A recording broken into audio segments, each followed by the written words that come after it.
j'ai lu les différentes étapes de l'élaboration d'une stratégie de prévention des violences basées sur les genres.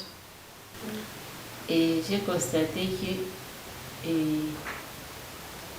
c'est des étapes qui ne sont pas vraiment expérimentées dans nos activités. Surtout même la première étape elle-même de l'identification de la question de la forme de violence basée sur les genres qu'on voudrait combattre.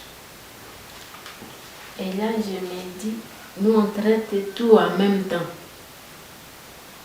Ce qui fait que parfois on ne peut, il est difficile de mesurer l'impact d'une action qu'on fait. On fait la prévention des violences basées sur les genres. Bon, il y a plusieurs formes de violences basées sur les genres, mais on ne choisit pas une spécificité. Ce qui fait que si on nous dit depuis que vous avez commencé des activités de prévention dans votre communauté, qu'est-ce que vous sentez comme impact?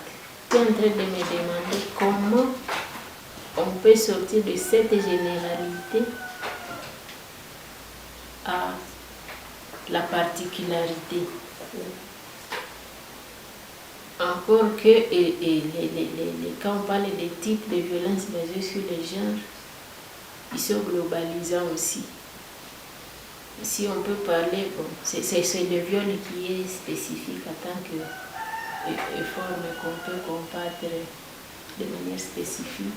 Mais quand on parle des agressions sexuelles, des violences physiques, violences psychologiques, bon, parfois c'est très globalisant.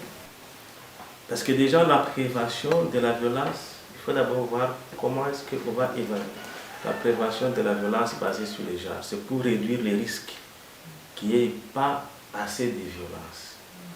Pour couper la violence qui n'a pas encore eu lieu. Et si on part de ça, ça signifie qu'on doit se demander finalement c'est quelle violence qu'on veut combattre. Et ce même constat, je le fais toujours avec même tous les mouvements qu'on appelle les mouvements féministes et les mouvements des hommes et des femmes contre les inégalités de sexe. C'est ça ce qu'on appelle les mouvements féministes. Alors, c'est la même erreur que nous, on commet lorsqu'on est dans la promotion des droits des femmes. Donc, ça signifie que le premier féministe a milité pour des actions, pour des problèmes concrets. Alors, nous, on milite contre quoi? On y va contre les violences basées sur les genres, ou bien contre les violences faites à la femme, lesquelles on ne sait pas. Donc ça c'est vraiment un constat, Madame Zawad, que vous avez qui est très pertinente. Et vraiment si déjà même dans nos actions de tous les jours, on essaie d'abord de répondre, de résoudre ces défis-là, je crois qu'on peut faire des activités, mettre en œuvre des activités qui vont proposer de l'impact.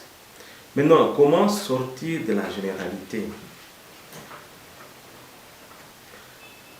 Vous avez parlé de la globalisation, notamment dans la classification de la violence basée sur les genres. Alors, je crois que j'ai essayé de dire un mot dans les documents sur ça, c'est que la classification qu'on utilise dans les domaines de la violence basée sur les genres au niveau universel, donc les GBVANS ou les systèmes de formation sur la violence basée sur les genres, cette classification n'est utilisée que pour les rapportages, uniquement.